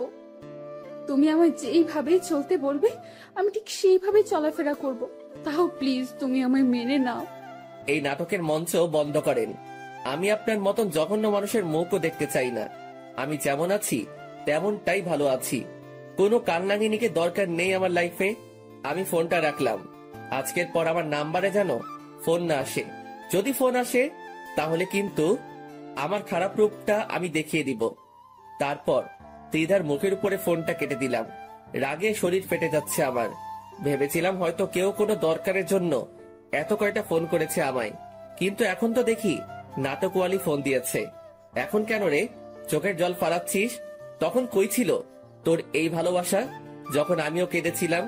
খোদা নিজের হাতে বিচার করেছে তোর। এসব নিয়ে ভাবছিলাম, তখনই আম্মু এসে ডাক দিল। বাবা, একটা কথা বলতাম তোকে। হ্যাঁ মা, বলো। বাবা, জানি তোকে এখন এসব বলে ঠিক হবে না, কিন্তু তাও বলছি, কারণ সারাদিন তোর উপর অনেক ধকল গেছে। তাছাড়া তোর কাছে এখন কোনো চাহিদা রাখাটা কেমন যেন দেখায়। তুই এমনিতেই যা করেছিস আমাদের জন্য। আরে মা, কি হয়েছে বলবে তো নাকি? বাবা, আসলে তিন্নির একটা ভালো ফোন দরকার। তার ম্যাডাম নাকি মাঝে মাঝে সাবজেক্টের টপিকগুলো নেট থেকে নামিয়ে পড়তে বলে, তখন সে নাকি ফাইলগুলো নামাতে পারে না ভালো ফোন না থাকায়। বাবা প্লিজ, তুই কিছু মনে করিস না। আমার কাছে 9,000 টাকা জমানো আছে, তুই তার সাথে কিছুটা টাকা অ্যাড করে তিন্নিকে একটা ভালো ফোন দিয়ে দে না বাবা। মা, তুমি একটা ফোনের জন্য তোমার ছেলের কাছে এভাবে মিনতি করছো কেন? তোমার ছেলের কোনো কিছুতে তো কমতি দেয়নি আল্লাহ, তাহলে তারপরেও কেন এভাবে মিনতি করছো তুমি? আমি কি তোমার ছেলে নই? বাবা প্লিজ, ভুল বুঝিস না তুই আমায়। আসলে নতুন বাসা নিলি, একটু হিবিজিবিতে আছিস হয়তো, সেটা নিয়ে একটু চিন্তা হচ্ছিল, তাই আর কি। বললাম তো, আল্লাহ তোমার ছেলেকে কোনো কিছুতে কমতি দেয়নি। আর তোমার টাকা তোমার কাছেই রাখো, কারণ তোমার ছেলে তার বোনকে একটা ফোন কিনে দেওয়ার ক্ষমতা রাখে। শুধু একটা কেন, 1000টা ফোন কিনে দিলেও তার টাকা পয়সা ফুরাবে না। সো তিন্নিকে বলো রেডি হয়ে থাকতে। আমি একটু পরকে মার্কেটে নিয়ে গিয়ে ফোন কিনে দিব। আচ্ছা বাবা, আর সত্যি তুই আমার জন্য খোদার দেওয়া স্পেশাল একটা গিফট। মুচকি একটা হাসি দিলাম। মা চলে গেল। সত্যি মা বোনের জন্য কিছু করতে পেরে খুশি লাগছে, কারণ সবাই মা বোনের জন্য কিছু করার ক্ষমতা রাখে না। হয়তো রাখলেও পয়সা কড়ির সমস্যা, না হয় সাধ্য মতন করতে পারে না। কিছুক্ষণ পর তিন্নির কাছে গেলাম। তিন্নি, রেডি হয়েছিস তুই? হ্যাঁ ভাইয়া, আমি রেডি। আচ্ছা চল আমার সাথে মার্কেটে। আর তুই ফোন কিনবি সেটা তুই আমাকেই বলতে পারতিস। ভাইয়া, আমার নিজের কাছে অনেক ছোট লাগছিল, তাই আমি সরাসরি গিয়ে তোকে বলতে পারিনি। আরে কিসের ছোট? হ্যাঁ, তুই আমার একমাত্র ছোট বোন। তোর জন্য কিছু করতে পারলে তো নিজেরই খুশি লাগবে, আর সেখানে তুই নিজেকে গুটিয়ে রেখেছিস। আচ্ছা শোন, সামনে থেকে কোনো দরকার হলে আমাকে সবার আগে জানাবি। আচ্ছা ভাইয়া। তিন্নিকে নিয়ে মার্কেটে চলে গেলাম। তিন্নি, দেখ কি ফোন চয়েস হয় তোর। ভাইয়া, তুই চয়েস করে দে আমায় কম দামের মধ্যে একটা। এই মেয়ে, কম দামের মধ্যে চয়েস করবো মানে কি? হ্যাঁ, তুই কি টাকা পয়সা নিয়ে চিন্তা করছিস মনে হয়? না ভাইয়া, আমার ততটা ভালো ফোন লাগবে না, আমার আপাতত কাজ সারার মতো একটা হলেই চলবে। একটা থাপ্পড় লাগাবো তোকে এখন। ভালো দেখে একটা ফোন চয়েস কর। ফোন মানুষ হাজারবার কিনে নাকি? একটা ভালো দেখে নিলেই তো হয়। ভাইয়া, তা লাগবে না। তোর না লাগলেও আমার লাগবে। দেখি দাদা, আমি দেখছি তোর জন্য ফোন। তিন্নির জন্য ভালো একটা আইফোন নিলাম, যেটা লেটেস্ট ভার্সন। তিন্নি আমার দিকে হা করে তাকিয়ে আছে। ভাইয়া, সত্যি তুই আসলে দুনিয়ার সবচাইতে সেরা একটা ভাই আমার। হয়েছে, চল এবার রেস্টুরেন্টে যাব। ফোন তো তোকে আমি কিনে দিয়েছি, কিন্তু এবার তুই আমাকে ট্রিট দিবি। আচ্ছা ভাইয়া, চল ট্রিট দেবো তোকে, আমার কাছে 1000 টাকা আছে। তারপর রেস্টুরেন্টে গিয়ে দুজনে মিলে জমিয়ে খেলাম। তারপর একটা প্যাকেট মায়ের জন্য নিয়ে নিলাম। পরে সোজা বাসার উদ্দেশ্যে রওনা হয়েছি তিন্নিকে নিয়ে। খাবারের পেমেন্ট তিন্নি করেছে। যাক, বোনটা আমার আজকে বেশ খুশি। আমার নিজের কাছেও অনেক আনন্দ হচ্ছে যে আমি নিজের ছোট বোনটার জন্য কিছু একটা করতে পেরেছি। বাসায় এসে তিন্নি মাকে ফোনটা দেখালো। মা, ভাইয়া আমায় 1 লক্ষ টাকা দিয়ে ফোন কিনে দিয়েছে। তিন্নির মুখে এত টাকার কথা শুনে তার মা হা হয়ে যায়। বাবা, এত টাকা দামের ফোন? মা, একটাই মাত্র বোন আমার। আমার চয়েস তার জন্য সব সময় সর্বোচ্চ লেভেলের হবে। তাও বাবা, এত টাকা খরচ না করলেই পারতি। মা বাদ দাও তো, নিজের বোনকেই তো দিয়েছি। আর শোনো, আমরা বাহির থেকে খেয়ে এসেছি, তুমি খাবারটা খেয়ে নাও। আচ্ছা। মা বোনের সাথে দিন ভালোই কাটতে লাগলো। পরের দিন সকালবেলায় ঘুম থেকে উঠে কলেজে চলে গেলাম। কলেজে গিয়ে দেখি মুন্না গেটে দাঁড়িয়ে আছে আমার জন্য। কিরে, কাজ শেষ হলো বাসার? হ্যাঁ, সমস্ত কিছু শেষ মোটামুটি। তবে মুন্না আমার মা বোনের ব্যাপারে এখনো ভালো করে কিছুই জানে না। আচ্ছা চল ক্লাসে যাই। তারপর মুন্না আর আমি ক্লাসে চলে গেলাম। দেখতে দেখতে সবকটা ক্লাস শেষ হয়ে গেল।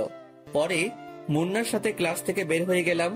ক্লাস থেকে বের হতেই দেখি ত্রিধা ক্লাসের সামনে দাঁড়িয়ে আছে। সে আমাকে দেখতে পেয়ে আমার কাছে এসে কলার ধরে টানতে টানতে কলেজের একপাশে নিয়ে গেল। আকাশ, আমার তোমাকে চাই। কিন্তু আমার তো আপনাকে চাই না। সো শুধু আমার পিছনে পড়ে থাকিয়েন না, না হয়তো আমি খারাপ রূপ নিতে 2 মিনিটও সময় নিব না। পরে কিন্তু আপনারই ক্ষতি হবে। তোমার কোনো ক্ষতি করতে হবে না, আমি আজ নিজেকে শেষ করার প্ল্যান নিয়ে এসেছি। দ্বিধা ব্যাগ থেকে ছুরি বের করে হাতের রগের উপরে চেপে ধরে। এবার বলো, তুমি কি আমায় আপন করে নেবে, নাকি আমি হাতের মধ্যে পোস্ট বসিয়ে দিব? ত্রিধার কাণ্ড দেখে মেজাজ ডাঙ্গায় উঠে গেল। এই মেয়ে, তুই মরলেও কি বাঁচলেও কি, তোর সাথে আমার কোনো সম্পর্ক নেই। সো তোর যা মন চাই কর, শুধু হাতে কেন, ছুরিটা গলায় বসিয়ে পোস্ট দিলেও আমার কিছু আসবে যাবে না। তোর যা করার তুই কর, আমি চললাম। আকাশ তার মতন হাঁটা দিলেও তিদাকে রেখে অপরদিকে তিদা ছুরি চালিয়ে দিয়েছে, তবে সেটা তার হাতে নয়। সে পিছন থেকে গিয়ে আকাশের শরীরে ছুরি দিয়ে আঘাত করে বসে। সাথে সাথে আকাশের শরীর ক্ষত হয়ে যায়, আর সেখান থেকে চিচ্চির করে রক্ত পড়তে শুরু করে। তিধার এমন কর্মকাণ্ড দেখে আকাশ হা করে তাকিয়ে আছে তিধার দিকে, আর তিধা অট্টহাসি হাসছে আকাশের দিকে তাকিয়ে। আকাশ যেন এই হাসির পিছনে রহস্য খুঁজে পাচ্ছে না। কি আছে এই হাসির পিছনে, নাকি এটা তিধার কোনো নতুন চাল, কিছুই বুঝে উঠতে পারছে না সে। এরই মধ্যেই তিধা আরেকটা ভয়ঙ্কর রকমের কাণ্ড ঘটিয়ে বসে। সে এবার নিজের হাতের রগের মধ্যে ছুরি চালিয়ে দেয়। অবাক চোখে তাকিয়ে আছি ত্রিধার দিকে। কি ঘটছে কিছু যেন বুঝে উঠতে পারছি না। সবকিছুই যেন মাথার উপর দিয়ে যাচ্ছে। দুজনের হাত দিয়েই চুইয়ে চুইয়ে রক্ত পড়ছে। কি অবাক চোখে তাকিয়ে আছো কেন? আমি তো মরে গেলেও তোমার কিছু না, তাই হাতের রক কেটে দিয়েছি নিজে। অবশ্য তোমার হাতে ছুরি চালিয়েছি অন্য কারণে। তুমি আমার না হলে অন্য কারো হতে দেব না আমি তোমাকে। কিন্তু আঘাত করার পরক্ষণেই ভাবলাম সেখানে অধিকার আমার নেই, তাই ছুরিটা সেইভাবে চালাইনি। আর আশা করি এতে তোমার তেমন কিছু হয়ে যাবে না। মেয়েটার কথা শুনে আরো রাগ উঠে গেল। এই মেয়ে, তুই মরলে মর না, আমার কেন আঘাত করলি তুই? তোকে তো আজকে আমি আছড়ে মেরে ফেলবো। এটা বলে ত্রিধার চুলের মুঠি চেপে ধরলাম। কিন্তু অবাক করা বিষয় হলো সে খিটখিট করে আসছে। কিরে হাসছিস কেন? আর হ্যাঁ, আমায় মেরে ফেলো আকাশ। আমিও মরে যেতে চাই। যেখানে আমি তোমায় নিজের করে পাবো না, সেখানে আমি থেকেও কোনো লাভ নেই। মেরে ফেলো আমায় তুমি নিজের হাতে। মেয়েটার কথা শুনে তাড়াতাড়ি মেয়েটাকে ছেড়ে দিয়ে দূরে সরে গেলাম। কারণ মেয়েটা পাগল হয়ে গিয়েছে, আর আমি পাগল মেরে নিজের নাম খারাপ করতে চাই না। কি হলো, মারবে না আমায়? তোর মতন মেয়ের গায়ে হাত দিতেও আমার বিবেকে বাঁধছে, তাই ছেড়ে দিয়েছি। আর শোন, তুই মরার হলে অন্য কোথাও গিয়ে মর, আমার সামনে এসে নাটক করিস না। চললাম আমি এবার। ত্রিধাকে ফেলে রেখে সোজা কলেজ থেকে বের হয়ে গেলাম। সেখান থেকে বের হয়ে ফার্মেসিতে এসেছি। ফার্মেসি ওয়ালারা আমার হাত ওয়াশ করে দিল। ওয়াশ করে দেওয়ার পর এই দেখতে পেলাম হাতের চামড়ার মধ্যে হালকা ছুরির মাথা লেগে ক্ষত হয়েছে। এছাড়া তেমন বেশি একটা ক্ষত হয়নি। কিন্তু আমি তো ভেবে পাগল হয়ে যাচ্ছিলাম যে কি না কি হয়েছে আল্লাহ জানে। কারণ সে পাগল মেয়ের তো বিশ্বাস নাই। তারপর হাতে ব্যান্ডেজ করে বাসায় চলে গেলাম। সেদিনের মতন আর ক্লাস করা হলো না। বাসায় যেতেই তিন্নি চেঁচামেচি শুরু করে দিল হাতে ব্যান্ডেজ দেখে। আই ভাইয়া, তোর হাতে কি হয়েছে রে? আরে তেমন কিছু না, সামান্য একটু চোট পেয়েছি। ভাইয়া, তুই আমাকে পাগল ভেবেছিস মনে হয়। তুই কি মনে করেছিস আমি কিছুই বুঝি না? কি বুঝিস তুই? হ্যাঁ ভাইয়া, তোর শরীরের অবস্থা দেখে ভালোই বুঝতে পারছি কি হয়েছে। তোর শার্টের কলার ধরে কেউ টানা হিস্র করেছে। আর তাছাড়া তুই তো কলেজে গিয়েছিলি, তার মানে সেই মেয়েই তোর সাথে কিছু করেছে। দাঁড়া তুই, আমি আম্মুকে ডেকে আনছি। তিন্নি আকাশকে কিছু বলতে না দিয়ে তার মায়ের কাছে চলে গেল। একটু পর তিন্নি আর তার মা আকাশের কাছে আসে। আকাশ, তোর হাতে ব্যান্ডেজ কেন? আম্মু, একটু চোট পেয়েছি। একদম মিথ্যা বলতে আসবি না আমায়। তিন্নি আমায় সে মেয়ের কথা বলেছে। আর তাছাড়া সেই মেয়ের জঘন্যতা সম্পর্কে আমি ভালো করেই জানি। সো এবার কি হয়েছে সেটা খুলে বল। মা, আসলে সেই মেয়েটা আবার ঝামেলা পাকিয়েছে। আমি কলেজে গেলে সে আমায় সাইডে নিয়ে গিয়ে পাগলামো শুরু করেছে। সে নাকি আমায় ভালোবাসে, সে আমার কাছে আবার ফিরে আসতে চাই। শুধু তাই নয়, আগের সমস্ত কিছুর জন্য সে ক্ষমা চাই। কিন্তু আমি তাকে মেনে না নেওয়ায় সে আমার হাতে ছুরি চালিয়ে দেয় এবং নিজের হাতেও সে ছুরি দিয়ে আঘাত করে। তবে আমার বেশি একটা লাগেনি, হালকা জাস্ট ছুরির মাথাটা লেগেছে শুধু হাতে। কিন্তু সেই মেয়ে নিজের হাতে রগে বসিয়েছে ছুরি। আল্লাহ জানে কি কাণ্ড ঘটিয়েছে সে। কি, সেই কাল নাগিনী মেয়ে আবার আমার ছেলের পিছনে লেগেছে? না, এটার একটা হেস্তনেস্ত করতেই হবে। সেই মেয়ে যে জঘন্য কাজ করেছে, তারপর তার কোনো ক্ষমা হয় না। তুই ওই মেয়ের থেকে দূরে দূরে থাকবি, আর আমি আগামী 1 সপ্তাহের মাঝে তোর বিয়ে পড়িয়ে দিব। মায়ের কথা শুনে থতমত খেয়ে গেলাম। মা, বিয়ে? হ্যাঁ, বিয়ে। কেন, তোর কি কোনো আপত্তি আছে নাকি? না, আমার কোনো আপত্তি নাই। তোমার যেমন ভালো মনে হয় তুমি তেমনটাই করো। হ্যাঁ, এবার রুমে গিয়ে রেস্ট কর। আচ্ছা। তারপর রুমে চলে এলাম। এইভাবে দেখতে দেখতে 2 দিন কেটে গেল। আগামী 1 সপ্তাহ, বিয়ে হওয়ার আগ পর্যন্ত কলেজে যাব না আমি। এর মাঝে মুন্না ফোন দেয়। তাকে সোজাসুজি বাসার ঠিকানা দেই, কারণ এবার তাকে সবটা বলা উচিত। মুন্না কিছুক্ষণের মাঝে চলে আসবে হয়তো। সে রওনা হয়ে গিয়েছে। কিছুক্ষণ পর সে বাসায় আসে। কিরে, এটা কার বাসা? আমার বাসা। মানে কি আকাশ, এত বড় বাড়ি? মায়েটা বুঝলাম না। তারপর মুন্নাকে সমস্তটা খুলে বললাম। সত্যি বলছিস কি আকাশ, যে তুই তোর মা বোনকে ফিরে পেয়েছিস? হ্যাঁ। আমার অনেক খুশি লাগছে রে, বিশ্বাস কর। আচ্ছা দাঁড়া, তোকে মায়ের সাথে পরিচয় করিয়ে দেই। তারপর আম্মুকে ডেকে মুন্নার সাথে পরিচয় করিয়ে দিলাম। পরে আম্মু মুন্নার সাথে কথা বলে রান্না সামলাতে চলে গেল। যাক, আল্লাহ তোর দিকে মুখ ফিরে তাকিয়েছে। তুই এখন পুরোপুরি এতিম না। তুই হয়তো খুশি, কিন্তু এদিকে আমার 12টা বাজিয়ে দিচ্ছে আম্মু। মানে কি? ত্রিধা সেদিন আমার সাথে এমন আচরণ করেছে। ত্রিধার সাথে ঘটে যাওয়া বিষয়ে সমস্তটা বললাম। এসব আম্মু শুনে আমায় বিয়ে দিবে বলে উঠে পড়ে লেগেছে। আগামী 1 সপ্তাহের মাঝে আম্মু আমায় বিয়ে করিয়ে দিবে। কি? আন্টি কি পাগল হয়ে গেছে নাকি? সে আমি জানি না, কিন্তু আম্মু মনে হয় সত্যি আমার বিয়ে দিয়ে তারপর শান্ত হবে। কিন্তু আকাশ, আমি তো শুনলাম তিদা হসপিটালে অ্যাডমিট। সে নাকি নিজের উপরে অনেক টর্চার করেছে, আর এদিকে তুই বিয়ে করছিস, মানে কি? মরে হলেও যাক, সে মরে গেলে আমার কিচ্ছু আসবে যাবে না, কারণ সে একটা গেমার। সে ভালোবাসা নামক ভয়ঙ্কর একটা গেম খেলেছে আমার সাথে, যার কারণে তার উপর থেকে সমস্ত ভালোবাসা মরে গিয়েছে আমার।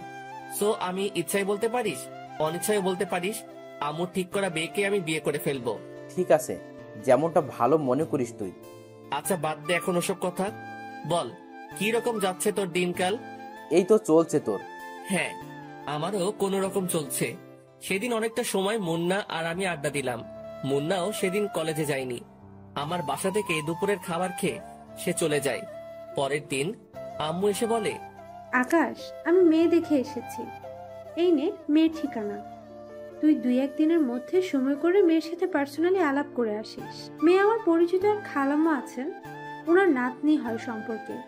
মা, আমার মেয়ে দেখার কোনো প্রয়োজন নেই। তুমি দেখছো তাতেই আমার হয়েছে। আমি তোমার দেখা মেয়েকেই চোখ বুঝে বিয়ে করে নিব, কারণ তুমি কখনো আমার জন্য খারাপ মেয়ে চয়েস করবে না।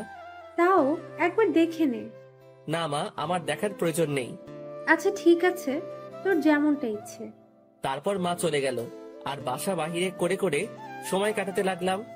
এই সপ্তাহে শুক্রবারে বিয়ে আমার। দেখতে দেখতে বিয়ের দিন চলে এলো। বাড়ি ভরা লোকজন, মায়ের অফিসের কলিগ, আরো অনেকেই এসেছেন বাসায়। ভাবতেই কেমন যেন লাগছে নিজের ভিতরে, যে আরেকটু পরেই অপরিচিত একটা মেয়েকে আপন করে নিতে হবে আমার। এসব ভেবেই হতাশা কাজ করছে নিজের ভিতরে। ঠিক তখনই আম্মু এসে পাঞ্জাবি পায়জামা দিয়ে গেল। এই যে, এইসব পরিধান করে বের হয়ে আসেন রুম থেকে, একটু পরে মেয়ের বাড়িতে যাব আমরা। আম্মুর কথা মতন সেসব পরিধান করে বের হলাম। তারপর সবাই মিলে মেয়ের বাড়ির উদ্দেশ্যে রওনা হলাম। গাড়ি করে রওনা হয়েছি। যতই এগোচ্ছি ততই ভিতরটা ধুপধুপ করে কাঁপছে, কারণ কি হতে চলেছে নিজের সাথে বুঝে উঠতে পারছি না। আজ যে আমার বিয়ে, সেটাও আমার স্বপ্ন মনে হচ্ছে যেন কোনো এক ধরনের ঘোরের মধ্যে আছি আমি। এসব নিয়ে ভাবতে ভাবতে মেয়ের বাড়িতে পৌঁছে গেলাম। মুন্নাও আছে আমার সাথে গাড়িতে। মেয়ের বাড়িতে নামার পর বরের প্যানেলে আমায় বসিয়ে দিল। লোকজন ধরে বলতে মেয়ের বাড়ির লোকরা বরের প্যানেল পর্যন্ত দিয়ে আসলো আমায়। আমি চুপচাপ সেখানে বসে আছি। মানুষজন কিছুক্ষণ পর পর ফোনের ক্যামেরা বের করে আমার ছবি তুলছে। সেই লেভেলের বিরক্ত লাগছে এসব দেখে, তাও চুপচাপ ঝিম ধরে বসে আছি। মুন্না আমার পাশেই স্টেজের সামনে দাঁড়িয়ে আছে। তখনই মুন্নার পকেটে থাকা ফোনটা বেজে ওঠে। সে ফোনটা রিসিভ করে কথা বলে। কে ফোন দিয়েছে কে জানে, কিন্তু সে কথা শেষ করেই এক লাফ দিয়ে স্টেজের উপরে উঠে গেল। মুন্নার এমন আচরণ দেখে ভ্যাবাচাকা খেয়ে গেলাম। আকাশ, তুই তাড়াতাড়ি এখান থেকে চল আমার সাথে। তিধা নাকি গুনে গুনে নিঃশ্বাস ফেলছে। তার হাতে আর বেশি একটা সময় নেই। সে পরপরে সাথী হয়ে যাবে অল্প কিছু সময়ের মাঝেই। তারপর তুই দরকার হয় এসে বিয়ের কাজ সম্পন্ন করিস। মুন্নার কথা শুনে কলিজাটা ধুপ করে কেঁপে উঠল। সাথে সাথে বসা থেকে দাঁড়িয়ে গেলাম। কি বলছিস কি মুন্না তুই এসব? হ্যাঁ, সত্যি বলছি। তিধা আর অল্প সময়ের মাঝেই দুনিয়া ছেড়ে পরপারে চলে যাবে। সে নিজেকে আজরাইলের হাতে তুলে দিয়েছে। যে কোনো সময় আজরাইল তার প্রাণ ভোমরা তুলে নিয়ে চলে যাবে। মুন্নার কথা শুনে নিজেকে আর শান্ত করে রাখতে পারলাম না। ধপাস করে স্টেজের উপরে বসে ফুপিয়ে কান্না করে দিলাম। মনের ভিতরে খালি একটাই কথা বাড়ি খাচ্ছে, যে আমি হয়তো অনেক বড় কিছু হারাতে চলেছি নিজের জীবন থেকে। এতদিন হয়তো রাগের কারণে ভালোবাসাটা চোখে পড়েনি, কিন্তু আজ মানুষটার মৃত্যু সজ্জায় কাতরাচ্ছে শুনে নিজেকে দুনিয়ার সবচাইতে বড় পাষাণ মনে হচ্ছে। এসব ভাবতেই কান্নার মাত্রাটা আরো বেড়ে গেল। আকাশ প্লিজ, এভাবে ভেঙে পড়িস না। আর এখন কান্না করে সময় নষ্ট করাটা অনেক বড় ধরনের বোকামি হবে। তার চাইতে ভালো হবে তাড়াতাড়ি হসপিটালে পৌঁছানো আমাদের। হ্যাঁ মুন্না, তুই ঠিকই বলেছিস। আমাদের এখন তাড়াতাড়ি হসপিটালে পৌঁছানো উচিত। সেই মুহূর্তে বিয়ের স্টেজ থেকে নেমে মুন্নার সাথে হসপিটালের উদ্দেশ্যে রওনা হলাম।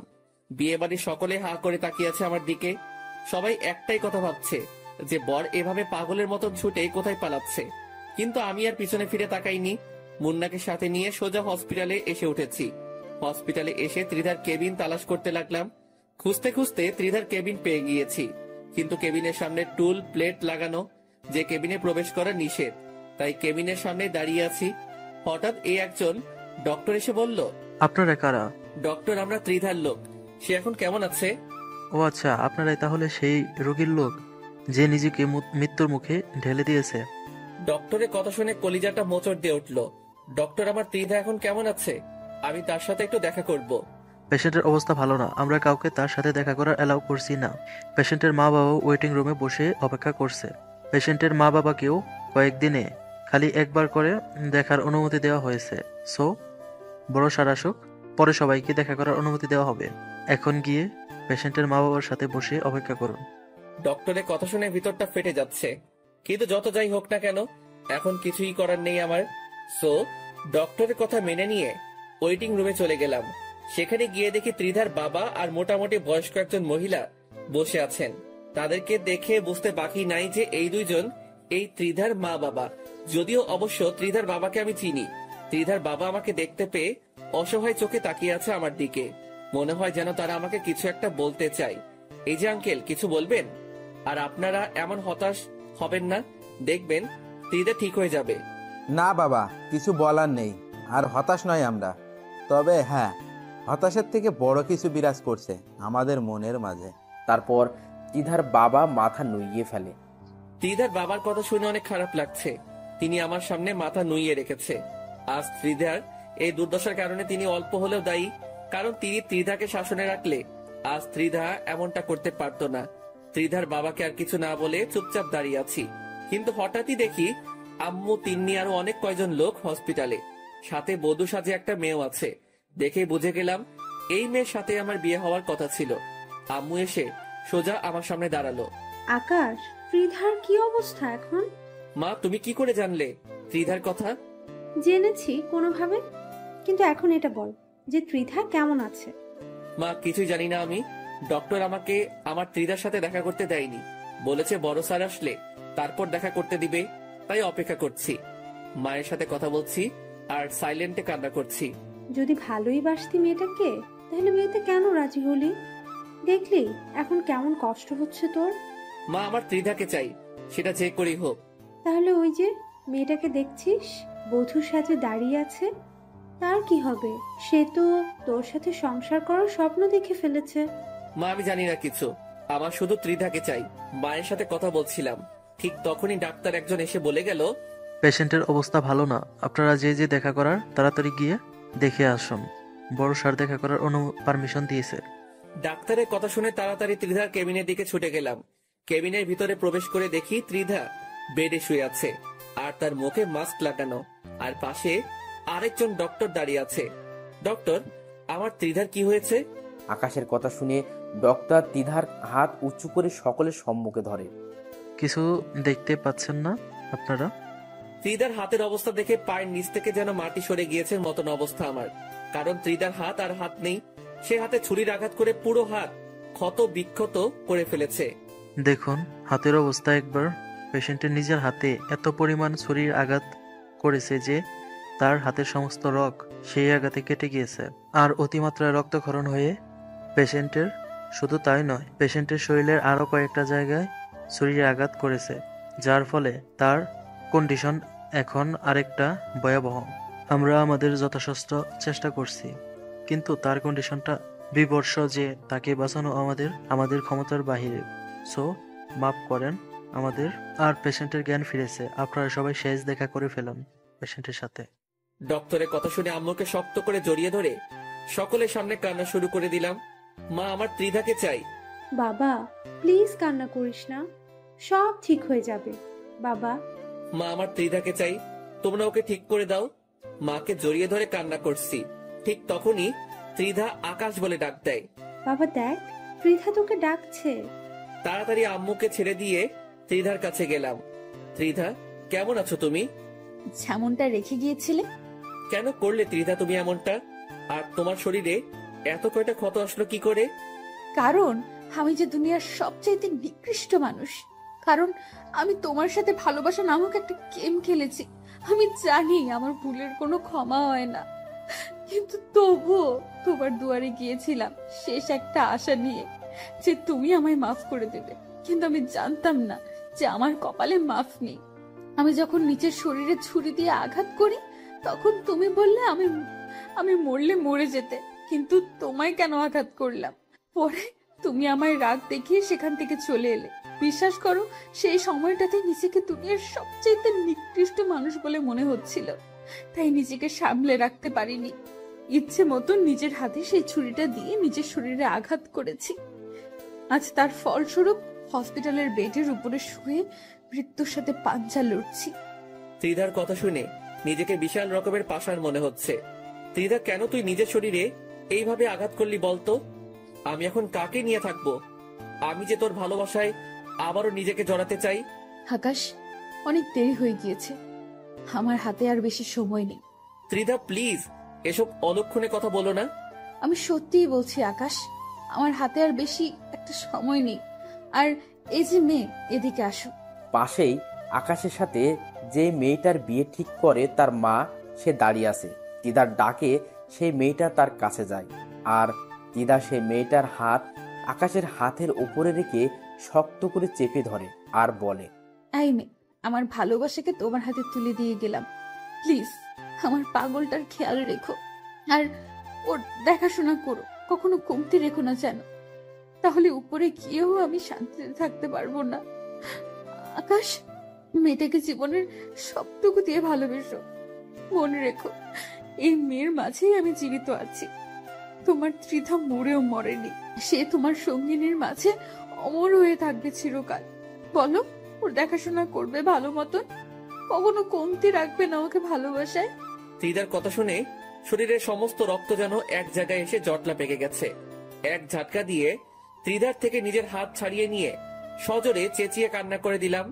তারপর ত্রিধাকে জড়িয়ে ধরে পাগলের মতন বলতে লাগলাম, ত্রিধা প্লিজ, আমায় একা করে দিও না, আমার তোমাকে চাই। আকাশ, তুমি কি রাখবে না আমার কথা? আমি মরার আগে আমার শেষ ইচ্ছেটাকে তুমি পূরণ করবে না? ও ত্রিধা প্লিজ, এভাবে বলো না। তাহলে বলো, আমার বলা কথাগুলো তুমি রাখবে? হ্যাঁ হ্যাঁ, রাখবো আমি তোমার সমস্ত কথা।